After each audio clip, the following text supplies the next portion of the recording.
Hello, everyone, and welcome to another Winner Circle Sports Betting Podcast. Sean Higgs, Doug Upstone. It's a Thursday, the 18th of September. We'll be looking to a Saturday game here, an early game, no less. Utah and Texas Tech, a little Big 12 action. But before we dive into that free pick winner, let's just take a slight detour here for you to like, share, subscribe, and turn those notification bells on so you know each and every day we come at you. NFL free picks, college football free picks, player props. Maybe you're tuning into Friday Football Live on Friday, 1 p.m. Eastern. It's the Chip Trimbus Legends show over the weekend with more free picks. We got you covered here with free picks on Winner Circle.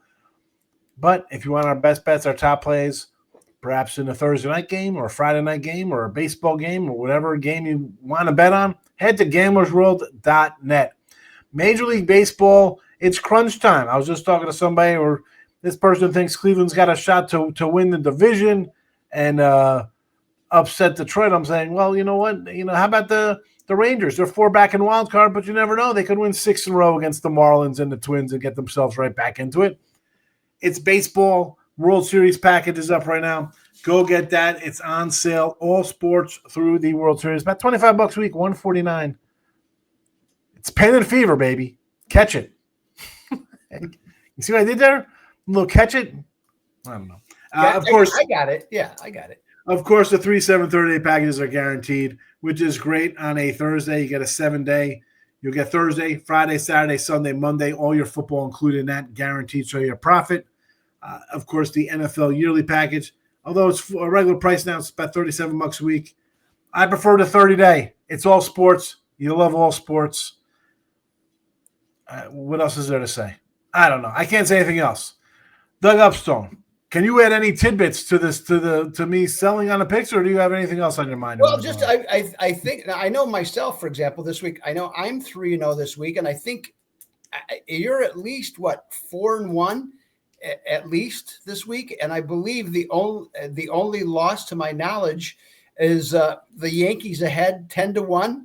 Okay, and you had them on the run line, and they ended up winning 10-9 for a sucky loss. Okay, so I mean, you right side, wrong outcome. Okay, that was a tough run line loser there.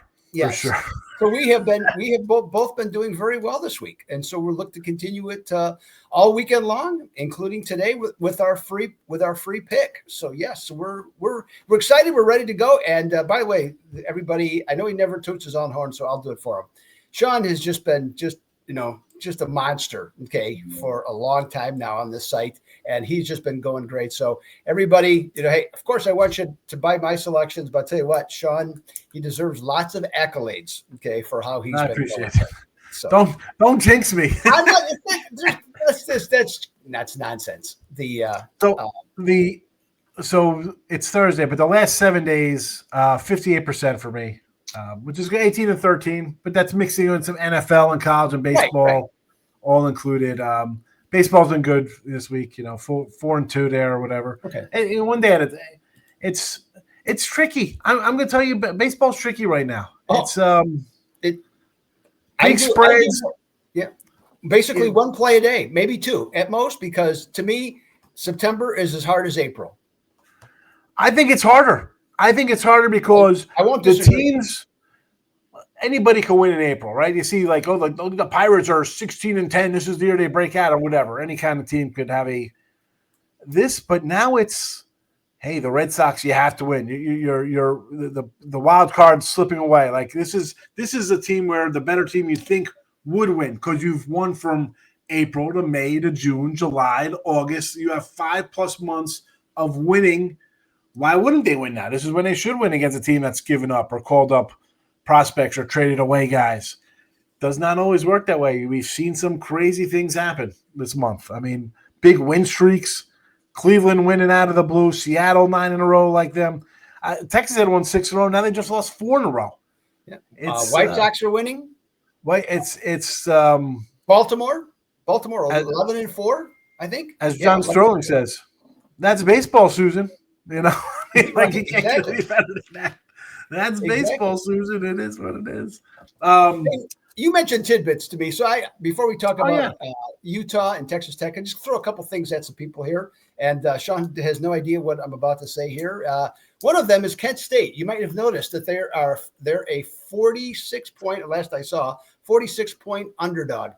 That is the 7th time in the last 10 years that they have been a underdog in FBS football of 40 points or more. That is far and away the most in major college football. And so now I don't know if anybody has MAC. It's not even like it's a small school coming up and getting their MAC. Yeah, I mean the MAC's not great, and it's not as good as what it is. Actually, it's not as good as what it used to be because they get rated now because of the portal stuff. Yes. But actually the MAC, I think I said this the other day. I think at the top end, the MAC's a little bit better this year than what they've been the last couple of years. Yes. You know, Toledo and such. You know, there's 3 or 4 teams that are seem to be better than what they have been. So that's what. So Kent State, what do you courage to take the 46 on that one? I'd be inclined to, you know, but I mean, but Florida State has been punishing people, so that makes it a little tougher. You know, we've seen a lot of these kind of 70-7 kind of scores lately. I know Northwestern State isn't Kent, but Kent has not been good in a while. I'd say lay it. And part of me is like, well, there's no reason to run up scores. Now you do now because now there's no money involved. And in Florida, you know what? They can bet on these boosters. They want their team to run up scores. I saw Pitt 2 weeks ago throw the ball with 40 seconds left to cover a spread versus Central Michigan. Yep. So running it up now, the old days you just run up because you needed the points to get the beauty points. Now it's you want money, take care of business here. You know, beat them bad. Yep. So another one. I got 2 more for you. So Notre Dame, of course, is 0-2, but they're a 25.5 point favorite. Okay, sounds crazy for that to happen. And that the last time a team was 0-2 that was that big a favorite was during COVID. Okay, so you could make a case to say that, who knows if that's really, you know, everything was different that season. Before that, it goes back to 2016. Okay, that a team was that big a favorite with an 0-2 start. But here's something to consider: Purdue is 0-8 against the spread after throwing for 290 or more yards in their last game. Just throwing it out there. Okay. Well, I got a new coach with Purdue, so I got to kind of temper those kind of expectations. This guy, I mean, he did a great job at UNLV. Yeah. Well, they're better than what they were last year for sure. Now that's not hard to do, but yes. Yeah, they're definitely. So, listen, same thing we said about UNLV. Like, all right, he might turn around. He turned that crap around in a second. This tells you get a good coach in there, and the players respond, and it's a different kind of ball game here. Yeah, and you get the support of the administration. So, and then lastly, Syracuse goes to play Clemson, slumping Clemson. My bet to be in the to win the national championship. How's that looking? Okay, not so hot. So. Road teams like Syracuse that average 5.5 to 6.2 yards per play, going up against an average defense, and so average meaning 4.8 to 5.6 yards per play after gaining 525 or more yards in their last 2 games. Teams like that, which is Syracuse here, are 24-3 against the spread. So consider Syracuse with that offense against Clemson. I wish this game was in Syracuse because I'd be like, you know what? I would even put a little money line on it just because maybe it's a total tailspin. If it was on a Friday night, all the better. You know, like it's stupid because you take a dog, you think, all right, I'm taking a dog. I think they're gonna be competitive, right? But it would not shock me for the total wheels. But again, they're home. Clemson's home, different. I don't think the wheels will totally fall off the bus here. But Clemson's in trouble. But I can't. I mean, Syracuse. I tell you what, this coach is a really good offensive coach, and he knows how to work quarterbacks. You know, we thought everything was just last year the Ohio State quarterback coming there built an offense around him, and that was that. So everybody thought, that was it. Well, this Steve Angelini was a failure at Notre Dame.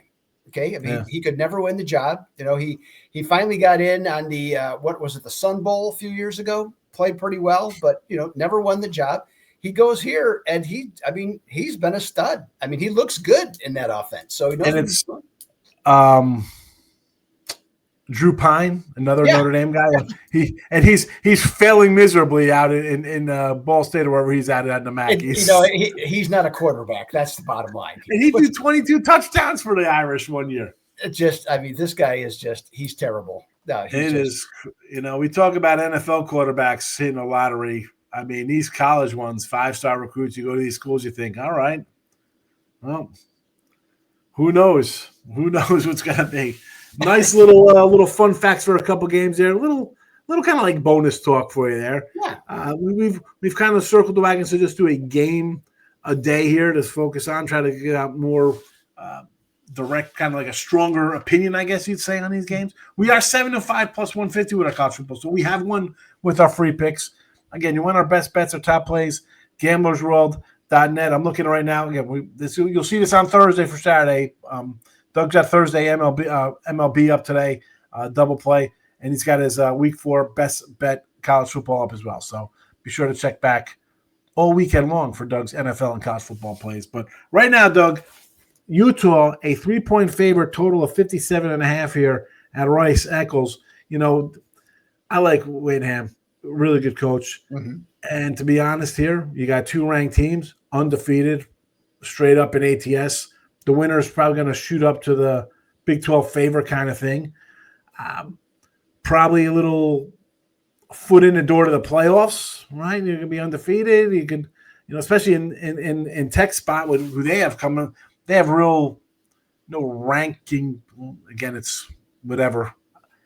Looks like a favorable schedule to get in. A 10 a.m. start time. A defense. Listen, it's college football. There's never really great defenses. But I've seen Utah over the years with this coach get off the field when they have to on third down, do enough offensively. I know the Tech, they call I forget his name, Barron. They call him the Red Baron because his first name is Barron. I think it's pretty funny. The Red Raiders call him. You see that? They call him Red Baron? Yeah. That's pretty funny name. I like it. That's a little tidbit for you out there. Go look at the old Snoopy Red Barons, folks. There's a thing to dig into. I'm torn on taking Utah because I'm always partial to Whittingham. But I don't – is it more of a first half under, right? 10 o'clock. It's 10 o'clock in Utah in the altitude. I got under first half 29 points maybe. What do you got?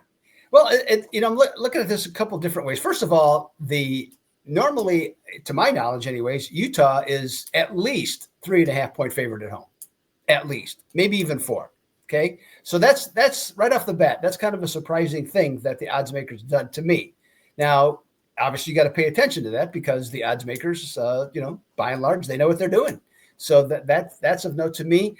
Kyle Whittingham, I don't know if you've seen this. I've seen it like 3 different times now, probably even since before the season, where I wondered if they would have had a good season last year, as that was predicted, instead of going 5-7, if he would have retired.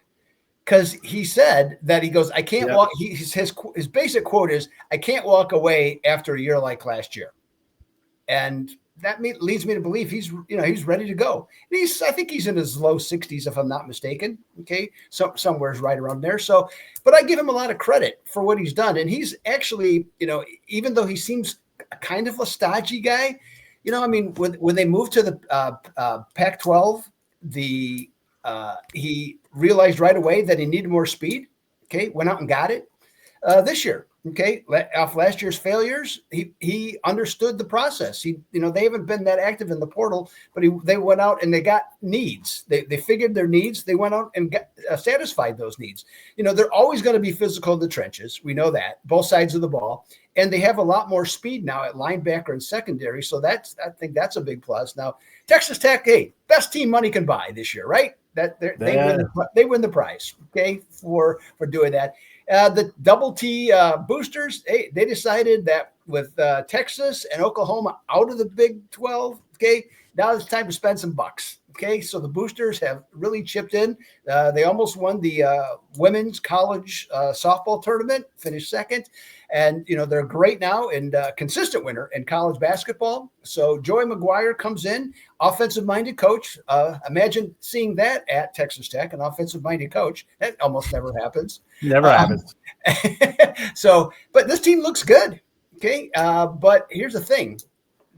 Utah is a proven commodity, which I think is more or less what you've been trying to say in a couple of different ways. Yeah. And now they got to go to Salt Lake City and try and win. But if they do, that's a major statement if they do. So my pick on this one, I'm going to go with the total.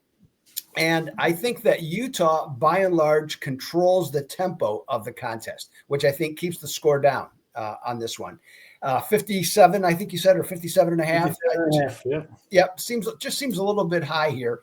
And here's the other thing with Utah is that teams that have beaten the spread by 35 or more points in their first 3 games in the first month of the season, they are 32-8 to the under. Okay, on that one. So I'm going to take the under 57 and a half. And here's one other little one last tidbit for you. Kyle Whittingham, 34-24-1 against the spread versus ranked teams. Pretty good number. Not bad. Ranked teams for sure on that.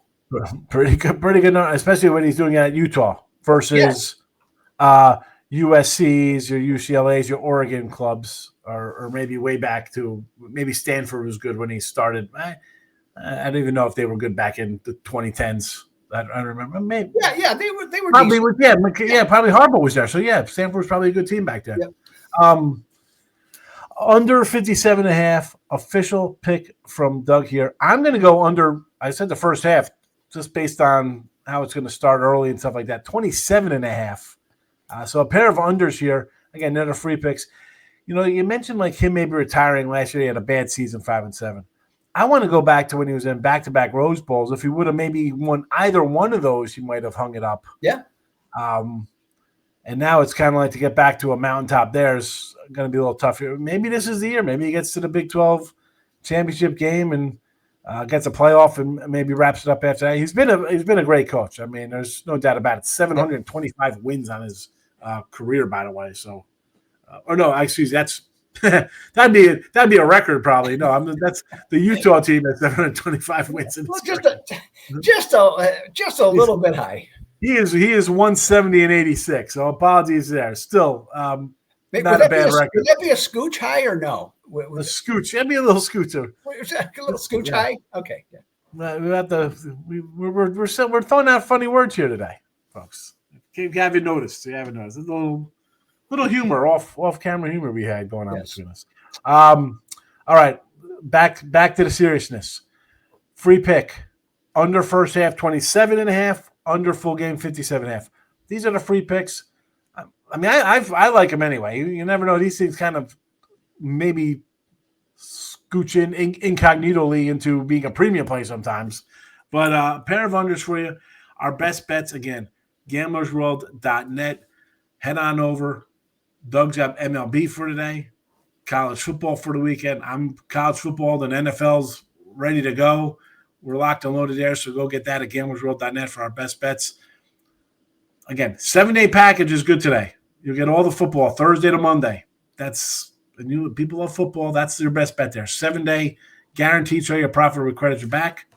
And I think that's about it. That's a wrap-up. Tomorrow, Friday Football Live, 1 p.m. Eastern. If you're around for that, Mark Lawrence, Matt Fargo, and myself, and you in the comment section. There you go. Doug, good luck this weekend, and here as well for the rest of the Thursday, Friday, heading into the weekend, I should say. And we will see you all tomorrow. Thanks for watching, everybody. Bye-bye.